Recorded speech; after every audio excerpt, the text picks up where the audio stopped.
In Lima, the capital city of Peru, centers the administration of a republic rich in historical background. Established by Pizarro more than 4 centuries ago, Lima was for years the dominant city of all South America.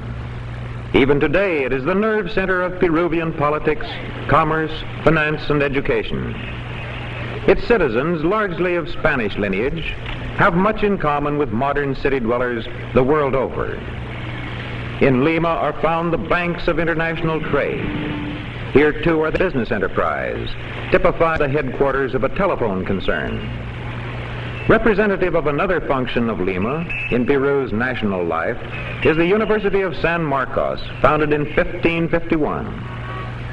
A proud and impressive metropolis is Lima, with its stately homes and imposing public plazas rich in historic lore. But in the remote high Andes of Peru, there are remnants of another earlier glory, where silent, crumbled ruins bear witness to a vanished age. In these mountains once dwelt the Incas, proud rulers of a vast Indian empire. Strong and immense were the fortresses they built to guard the paths of empire from the foe.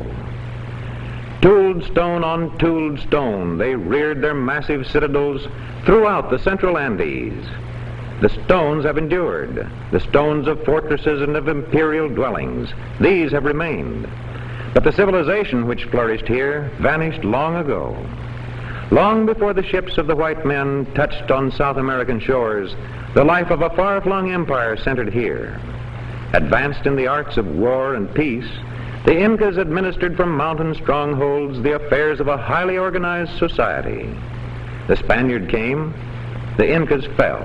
Only ruins remain, ruins and hapless descendants of a once proud Indian people. In Cusco, the Inca capital, a monastery now stands upon masonry, once the Inca Temple of the Sun. Where his forebears passed in proud procession, the present-day Indian makes his indifferent way. Yet Cusco is still an Indian city. The empire passed, the people have remained. Threading narrow streets bordered by masonry reminiscent of past glory, they still adhere to ways tradition has preserved. Life goes on. The marketplace brings together those who buy and those who sell. Ever prominent are corn and the potato, which spread from Peru around the world. There are blankets woven on native looms. There are sandals made from discarded automobile tires. But far from populous Cusco, out in the broad reaches of the plateau, are the communal Indian villages of even more traditional pattern. In one such village is the home of the Pachacutec family, a dwelling of adobe, thatching, and occasional patches of tile. Today, Grandfather Pachacutec sits quietly near the doorway, chewing the much relished coca leaves. The approach of a village boy leading a llama, a favorite beast of burden in the Andes, evokes but a listless response.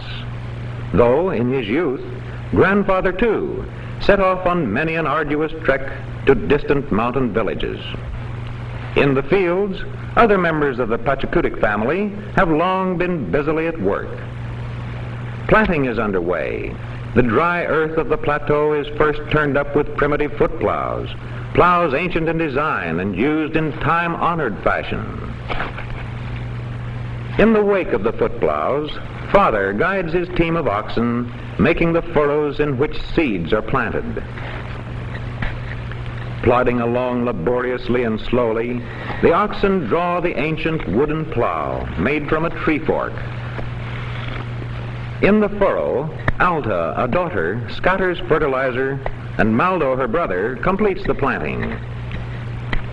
Plowed, fertilized, and planted, the Pachacutec fields will yield up corn and potatoes, staples grown here through long centuries.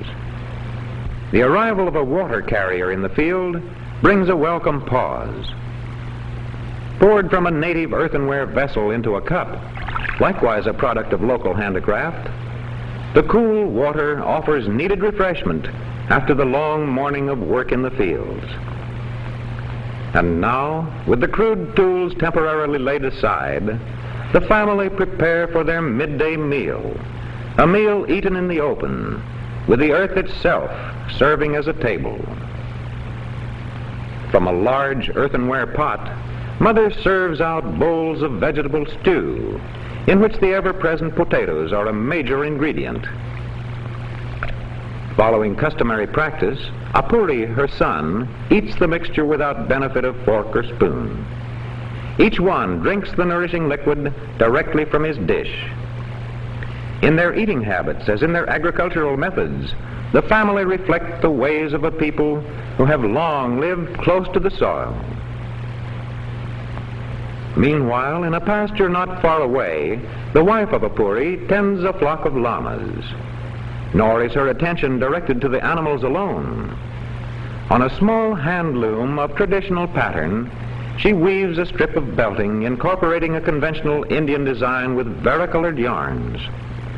Thus, in field and pasture, the Pachakutik family reveal a traditional division of labor. Likewise, those who remain in the village pursue their respective specialized tasks. Today, as in centuries past, the women of the Andes villages prepare the yarn for homespun clothing. The techniques of a machine age have yet to make their inroads here where the ancient ways suffice. Just as Apuri's wife plies her hand loom in the field, other women of the village sit all day at larger looms. With eyes intent on the work at hand, they fashion the yarn from the spindles into fabrics. Clothing must be strong and warm in the cold climate of the high Andes. Like all members of the village community, the butcher, too, has his special work. But meat is a minor part of the diet for a people who depend chiefly on potatoes and corn laboriously ground. Baker, butcher, weaver, spinner, and grinder of corn all make their contributions to the closely knit village life, a life centering largely around the marketplace. And here, as in field and home, food is the major concern. Potatoes newly harvested and others preserved through freezing are ever present. In the produce of the fields, in colorful native headgear, and in the market itself, the ancient pattern of things continues to find expression. Toward evening, Apuri's wife leads her unhurried flock back across the tranquil plateau to the village. From the village in the morning to the village at night. Such is the rhythm of routine for those of the community who till the soil or tend the flocks of llamas. Another day will bring another repetition of the old familiar round followed in the village through the years. The plows put aside today will be taken up once more on tomorrow's return to the fields. Corralled for the night close by the living quarters of the family itself, the llamas will wait another day of grazing in pastures centuries old. For a season, most of the men of the village depart to work in mines or on plantations. They leave the women to climb the rugged slopes to work in the fields. It is the women who bring the village crops to maturity among the high Andean mountains. They are aided in this work by native llamas and by sturdy, plodding burros, reminiscent of the Spanish conquest centuries ago. At harvest time, across the bridge that leads to the outside world, men of the village begin returning home from their work in the white men's mines and plantations. In this return to their ancestral mountain homes, they answer the age-old call of the clan. Reunion with their families, sharing together the harvest from the soil. From strange places of the outside world, gifts are brought back for the women folk, and experiences of past months recounted. The celebration includes a pilgrimage to Cusco, where natives from the surrounding mountains come for marketing and for friendly reunions. To Cusco, built about the imposing cathedral, whose tower has sent out its call through the centuries. Centuries since the white man brought a new religion to the land of the children of the sun. In Cusco's marketplace, the visitors gather to buy, to sell, to barter. Here, elders from the villages meet to exchange local gossip and to chew the popular coca leaves.